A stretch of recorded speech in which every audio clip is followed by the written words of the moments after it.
one of the most challenging na part ng buhay mo is when you battled yung Bell's palsy. Kasi it just hits Yes. you no? Parang Yeah. Yeah. hindi mo alam kung saan ang gagaling. Ngayon ba mas careful ka na? Yes. At saka don't take for granted anything, especially yourself and your health. Kasi anything can strike. Pwede po bang tanungin kay Miss Angelo yung issue about Claudine? Magkakabati at magkakabati rin in God's time and due time. Hello updaters and welcome to Updated with Nelson Canlas. Sigurado akong kaiinisan nyo ang ating guest ngayon sa Updated with Nelson Canlas. Siya lang naman ang nangmamaltrato sa bida nating si Adelina sa drama war series na Pulang Araw. Pero bago naman siya maging matapobring kontrabida, minsan siyang naging bida sa ating mga paboritong youth-oriented show noong 90s. And take note, certified public servant in real life. Hindi nyo na kailangang hulaan dahil kilalang kilala natin siya, Miss Angelo De Leon. Hello there! Hello, Nelson! Angelo, okay. Gusto ko naman yung intro mo. Balancing. Balancing, di ba? Pero sabi ko sa iyo, di ba, bago tayo magsimula kanina, inis na inis ako sa iyo, Mrs. Borromeo. Ayan. Sa mga naiinis, meron akong karapatang mainis at meron akong karapatan pagmalditahan si Adelina dahil bad influence siya sa aking anak. Oo. Alam, Angelo, nagkita tayo nung sa set ng Pulang Araw. Nung time na yon, parang hello lang, huy Nelson, ganun ka lang. Pero nandun ka na, tahimik ka na agad sa isang lugar. Yes. And alam mo, nung napanood ko yung Pulang Araw recently, doon ko naintindihan kung bakit. Oo, kailangan ko mag-internalize lahat ng galit ko sa mundo. Mahirap. Knowing that masayahin kang tao At saka, di ba, pag nagkikita tayo, parang sunshine. Uy! Yes. Mahirap in a sense na emotionally draining. Lalo kasi na kung hindi ka nga ganun, di ba? It's emotionally draining, but it doesn't feel that hard because of the co-actors I'm with. And with Direk, Dom, and everyone in the set. Kasi nga, yung set atmosphere namin, in all fairness, masaya. Everybody's professional. Hindi siya mabigat na set.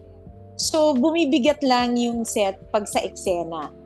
Madali rin mag-switch ng characters for me ha. Kasi rin, kung dati mas emotionally ako attached sa personal kong buhay. Let's say, di ba, pag kailangan mong umiyak or kailangan mong magalit, ganyan, mas personal yung dating. Ngayon, mas meron na siyang acting talaga. You get me? May methods na siya. Meron talagang in a different level na hindi na masyadong personal, hindi na masyadong mabigat. Only because also, Carmela is totally different from Angelo. Talagang ibang-iba siya. Parang kahit yung level ng pagmamahal niya sa anak, iba. Kasi si Carmela very clingy, very manipulative, very parang hands-on. Ako kasi hindi ako ganon in a sense na I'm very carefree in a way with my children na para kaming magbabarkada. So yun yung difference. So pagdating sa acting, hindi ako nahihirapan kasi inaalala ko lang lagi yung character. So, bumabalik lang talaga ako kay Carmela. Meron ako sa kanyang character references. Yan. Pero, since you entered politics, medyo lumiban ka sa telebisyon, di ba? Yes. Paano ka napabalik ng Pulang Araw sa telebisyon? And kontrabida pa yung role mo. Oo. Why ba? Unang-una nung ito in-offer sa akin, I asked for the role, ganyan. Tapos, I said yes right away kasi I remember yung mga kwento sa akin ng tita ko, ng mommy ko na naranasan nila yung war nung mga panahon nila. And I know how difficult it is in a sense na kahit ngayon may remnant from my mother, may remnant siya. Kasi there was a time kinukwento tinatanong ko siya. Sabi ko, my mom kasi medyo may pagka-hoarder. Sorry, ibubuking ko talaga yung nanay ko. Hindi, may pagka-hoarder siya. Nanay sabi ko din. Di ba ganun? Tapos tayo, di ba, minsan minimalist dahil nga sa pagka-hoarder nila, di ba parang natotrauma tayo. So, tinanong ko siya, sabi ko, Mami, bakit ka ba ganyan? Parang, syempre medyo gusto mo namang sabihin, okay na naman yung buhay natin ngayon. Parang, if you want anything, medyo madaling bilhin, ganyan. Sabi niya, nako, hindi mo alam yung pakiramdam ng walang-wala. So, tumatak yun sa akin. So, the moment I heard Pulang Araw, and it was offered to me, and it was about that, I wanted to experience that. And knowing that it was Suzette, yung creatives ng GMA, yung si Direk Dom, maraming factors na nagpa-oo ko. GMA pa siya. So talagang sabi ko, wow, parang sabi ko after a long time, kung babalik man ako, at least home network ko, and it's such a big project. So sabi ko, sige po, magpapaalam lang ho ako sa mga boss ko, which is kay Mayor Vico at kay Vice Mayor Dodo. Napayagan ka naman. For sure. Napayagan ako kasi, oo, pero kailangan kong, syempre, i-time management. Oo, kasi demanding, syempre, of course, ginagawa mo yung trabaho mo sa counselor, very demanding din yan. And yung taping nyo, very demanding yan. Paano ka nakakahanap pa ng time? Sa kotse. Sa kotse. Idlip-idlip na lang sa kotse. Alam mo, nako, Nelson, alam mo yan, buhay ng artista yan, di ba? Ano lang talaga, as much as I can talaga, yun yung pinaka time management. Pag may oras ng pahinga at araw ng pahinga, I don't take it lightly. I don't take it in vain. Parang talagang magpapahinga ako. And syempre balance with family life, with my children. So my Sundays are very sacred to us family. I'm sure yung pamilya mo napapanood. Hati talaga. Talagang binibigyan mo ng Ayaw nilang manood. Pag naabutan namin sa bahay, nasa background lang siya. Nanonood yung syempre yung mga kasambahay namin, tapos yung may kids, hindi sila nakatingin. But sabi, yung dalawa kong girls, sinasabi nila, oh, I know that voice of mom. So pag nagagalit ako, the voice, may ganong voice. Si Rafa, yung bunso namin, parang, I don't like to see you like that. Parang, syempre, iba pa yung itsura, di ba? Iba pa yung look mo, tapos ganyan. Tapos niloloko siya ng mga kapatid niya, sasabihin sa kanya, oh, because mom's more mabait to you than to us. Kasi ibang panahon, they have to understand. Iba yung panahon. Yes, of course. Iba yung iba yung bunso eh. Oo, iba yung pinagdaanan ko noon. So, single mom ako noon. Marami akong stress sa life. Ngayon, medyo kalahati na lang. At least, di ba? At least nababawasan, di ba? Nabawasan na. Nabawasan na. But they're very proud of the show. Only because sinasabi nga nila, Mom, it looks pang-international. That is true. It looks Hollywood. So sabi ko, wow, yun nga yung maganda. Parang, wow, pwede pala natin yun magawa. That's one of the highlights of the show, I think. Pero alam mo, lahat ng taong nakakausap ko, Filipinos, lalo na abroad, who get to watch it, talagang sobrang proud na proud sila dito sa produkto ninyo. Yes. Kaya nga dun nawawala yung pagod namin. Extra bukod sa pagod kami, yes, physically, but our spirits are high. Alam mo yon, yung excited kaming magpulang araw. Parang excited kaming magkita-kita. Well, at least I can say that for myself. Yung excited kami magtrabaho. Oo, lalo na yung mga out of town na locations nyo. 3 hours, 4 hours minimum ang biyahe. Yes. Pero meron sila yung mga first few, lalo na yung mga bata, sina Epi yata. And of course, the crew and the staff. And syempre sina Direk. 6 hours papunta, 6 hours pabalik. So that's half a day. Oo. of travel. Of just travel, no? Of just traveling. I think para may reference yung mga nakapanood, yun yung yung open field ng mga bata na naglalaro ng baseball. At saka yung parang flashback scene ni Julio at yung malalaking Adelina at Teresita na yung parang umiinom sila doon sa field. So yun. But when you see it, it's worth it. It's worth the trip, I'm sure. Angelo, okay. I'd like to know yung working dynamics ninyo ni Barbie. Lalo na yung mga delikadong eksena ang kinukunan na yung sinasaktan mo siya. Kasi parang alam mo yung pag-execute, parang totoong-totoo. Alam mo, hanga rin naman ako kay Barbie kasi talagang she's very professional. Nakasama ko kasi siya twin hearts. So parang sobrang baby pa siya noon. But this one, I can see how technical she is, how professional she is. Merong isang time na mahaba yung kuko ko. Dahil meron pinapagawa si Direk, mahaba yung kuko ko. So sabi ko, pwede muna akong humingi ng nail cutter. Kasi kung duduru-duruin ko siya sa kukote, dito sa ulo, tapos ganun kahaba yung kuko ko. Sabi ko, alam mo yan, ayaw mo naman manakit. May mga ganun kaming consideration. Pag si Barbie rin, pag yun nga, sa sabunutan, sabi ko, sorry ganyan. Tapos after, magsasorry din. Okay lang po, ganyan. So, may mga ganun. Buti na lang, komportable rin kami. I would want to think, komportable kami sa isa't isa. Kaya may ganun ding level of respect. Hindi lang si Barbie pati si Cassie yung batang Adelina di ba? Oo. Meron kang mga ganong I'm sure mas careful ka dahil bata yun Mas careful, pero lagi ko rin sinasabi, hindi kita gustong saktan pero kailangan may maramdaman ka. Lalo na I think yung very very first scene ko sa Pulang Araw, yun yung scene naming nagpapaalam siya na papasok na siya, na bigla ko siyang sinabunutan. Na parang after din nun, medyo na-shock siya. Nag-free siya for a while talaga. Tapos parang after nung cut, tumakbo lang ako sa kanya, sorry, ganyan. Pero alam mo, for all it's worth, lahat ng makausap ko sa Pulang Araw na mga naka-eksena mong ganyan, they all love you. Thank you.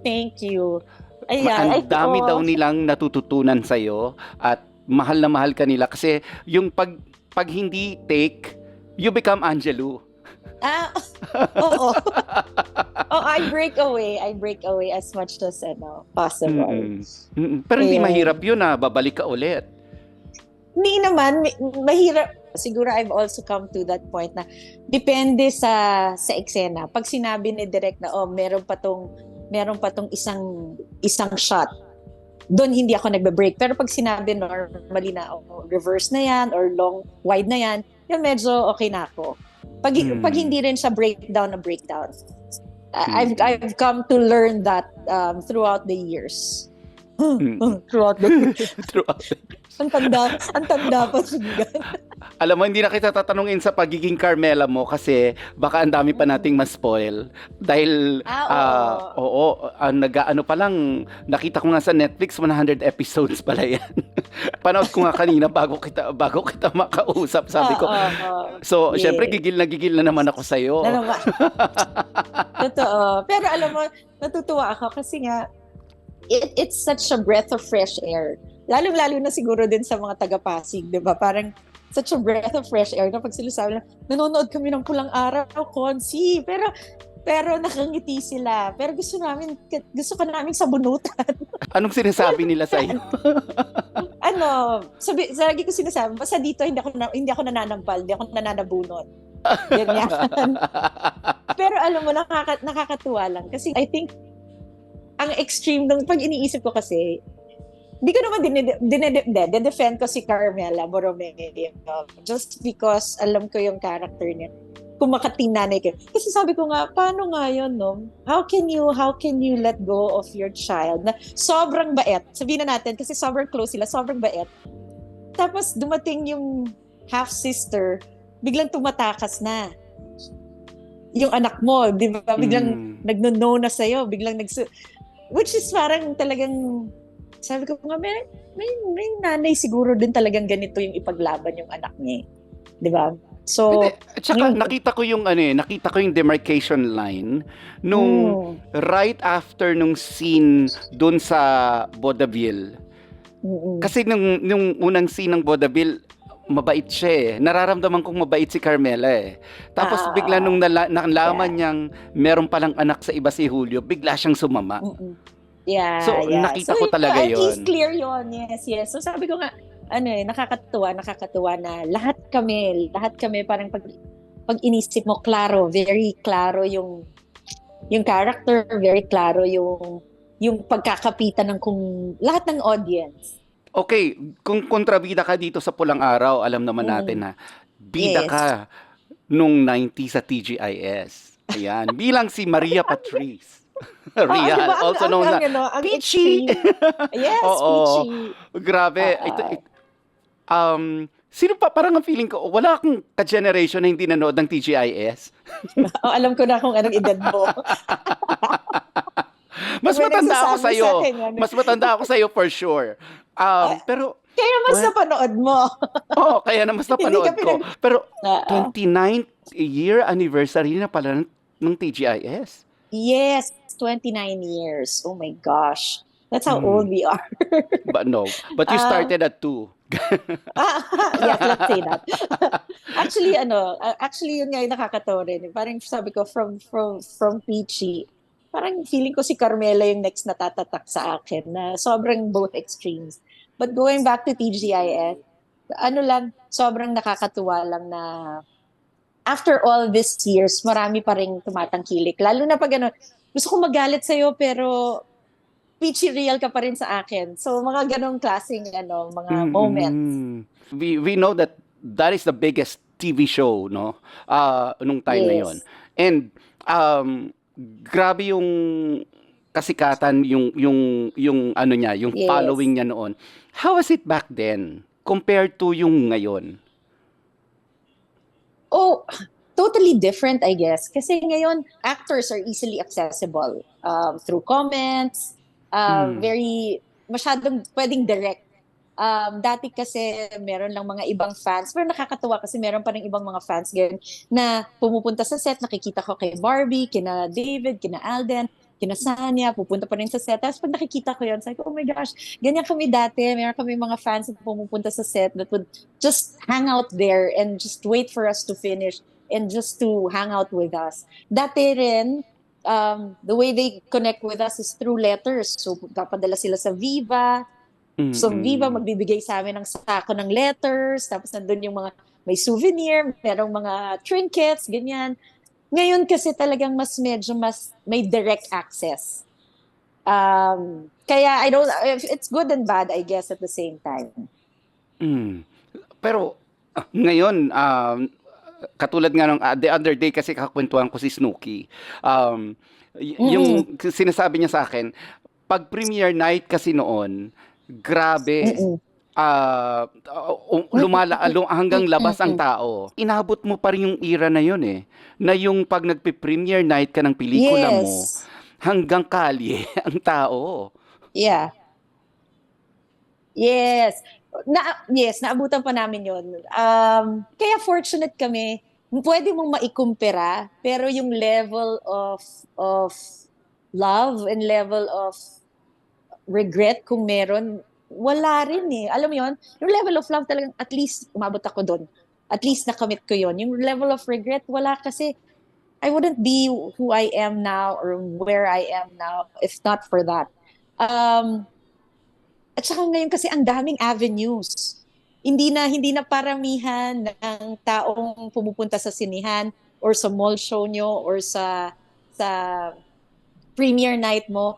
Paramihan na ng views. Ilan yung nag-download, ilan yung nanood, sobrang ganun na yung level. So, mas may pressure ngayon if I would think about it. Kasi dati, papapanood mo lang sa TV or sa movies. Ngayon, may Netflix, may view, may YouTube. Bukod pa yun sa social media na ginagawa mo on your own.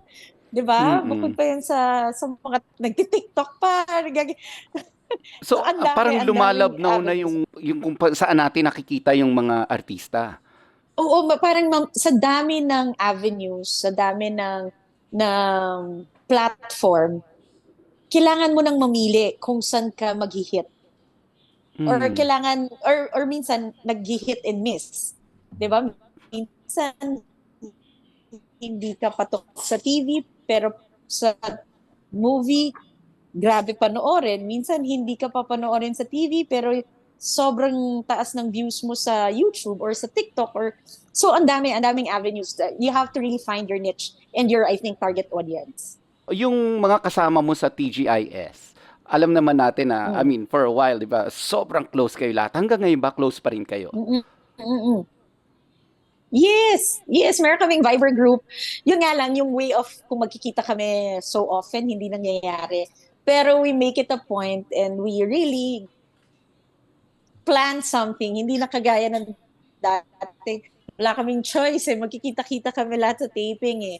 Ngayon na, Mm. this is ganito. And which is, totoo, lahat kami ngayon talaga are busy with so many things in our plate. Wala ba kayong May get together kami. sino yung pinaka naging close mo doon sa doon sa group na 'yan?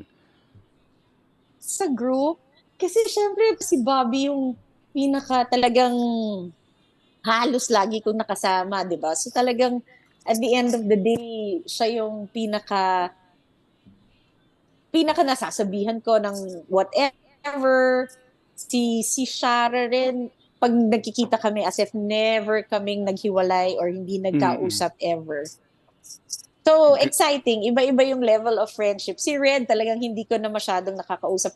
Si Raven, once Si in a blue si moon, Red ba nandito lalo na, nandito sa Pilipinas? wala, nasa States. Nasa States siya. As a state. Mm-mm, mm-mm. Mm. Pero So, yun, yeah. everybody's, syempre yung the batang 90s in me, talagang gusto kong malaman kailan ang magiging Yes, reunion yes. nyo. Sir, Mm. papadalan kita ng picture pag ano. Promise ah. Yes, yes. I promise. Okay, Yes. before I continue, I would like to ask you first. Can we talk about your Bell's palsy Yeah, journey? Okay, yes. Sure, sige. sure. But I've always wanted to ask you, one of the most challenging na part ng buhay mo is when you battled yung Bell's palsy. Kasi it just hits Yes. you no? Parang Yeah. Yeah. hindi mo And alam kung saan ang it gagaling. hits you it hits you at any given moment.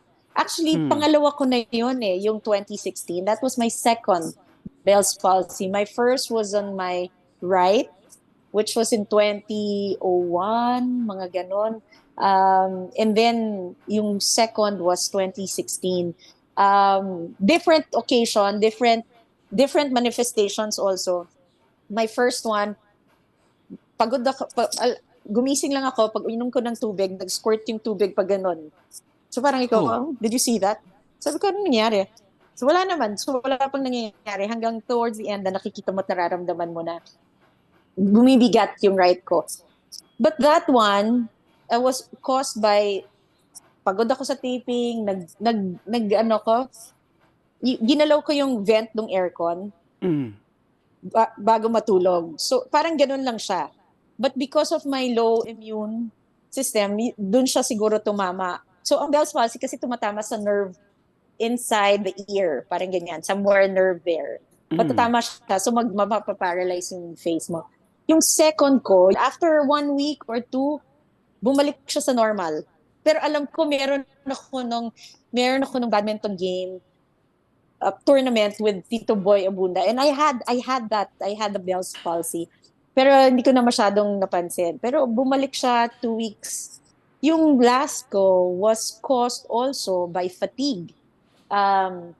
I came from a trip sa Europe. Pagbalik ko, nag-Boracay kami ng mga kids ko. So, malamig sa Europe nun, tapos mainit sa Boracay. Tapos wala lang, normal, walang nangyayari. Nagsuswimming lang kami ng mga bata. Sabi ko, wait lang, magpapatanak ko. So, paghiga kong ganon, naramdaman ko na, sabi ko, Mommy, bumabagsak yung mata ko.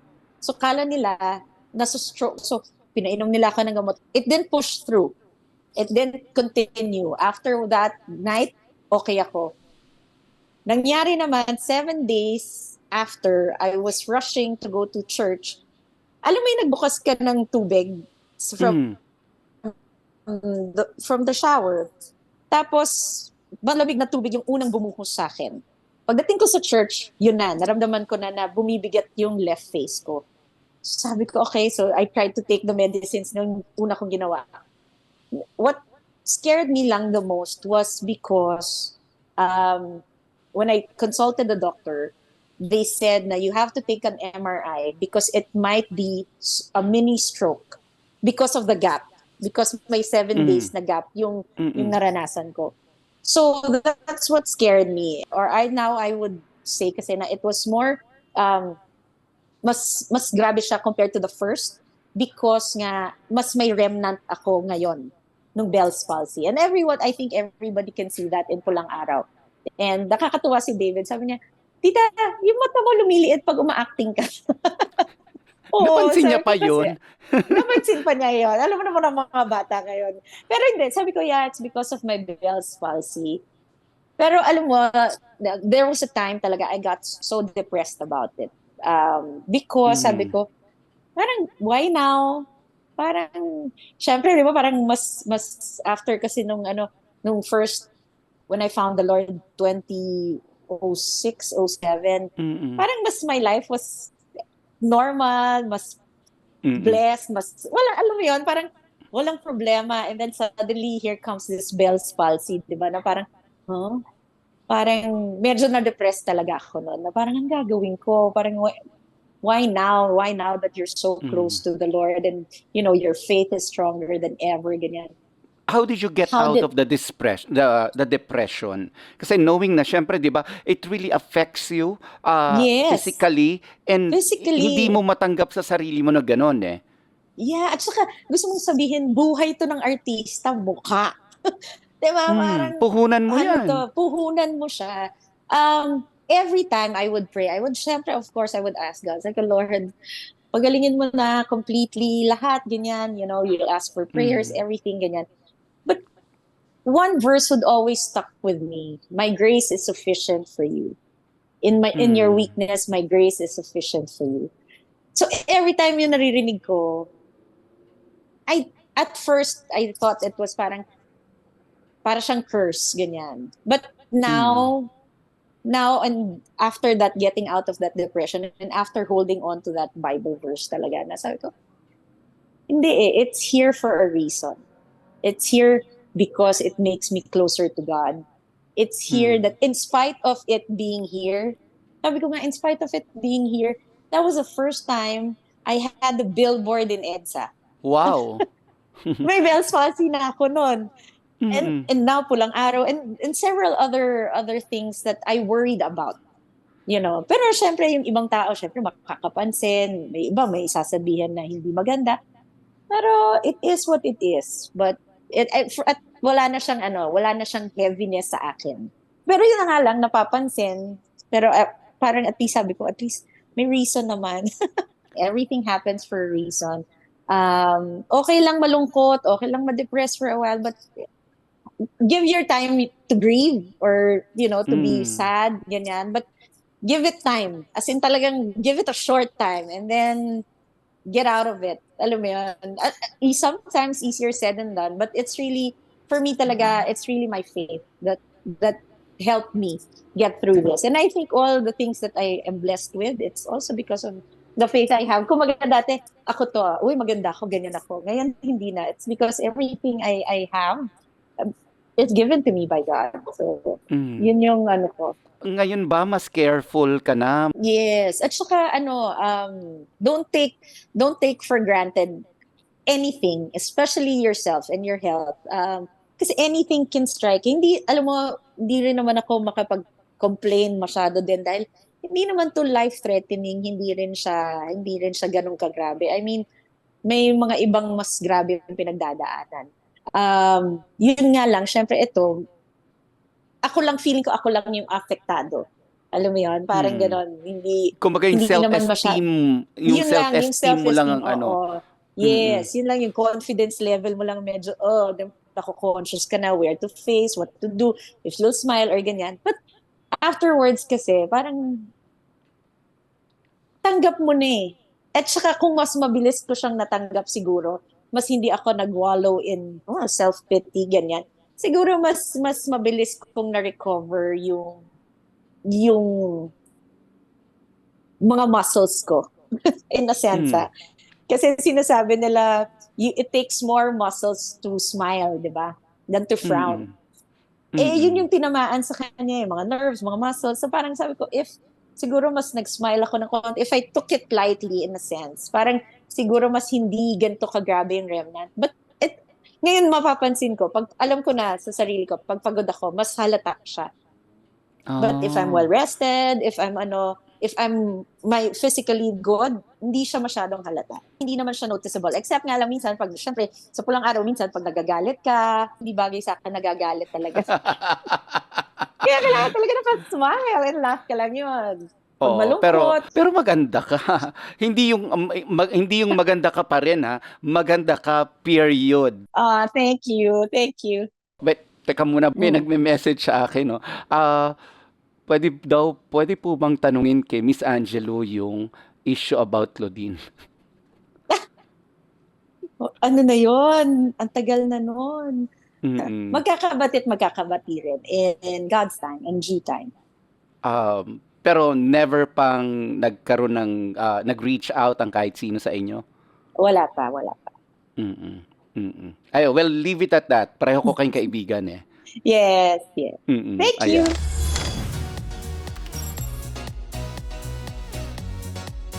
Before I let you go kasi sa podcast, I turn the tables around. Ikaw naman ang magtatanong sa akin ng isang tanong. And then, Yes. pag-usapan natin yung sagot. Okay.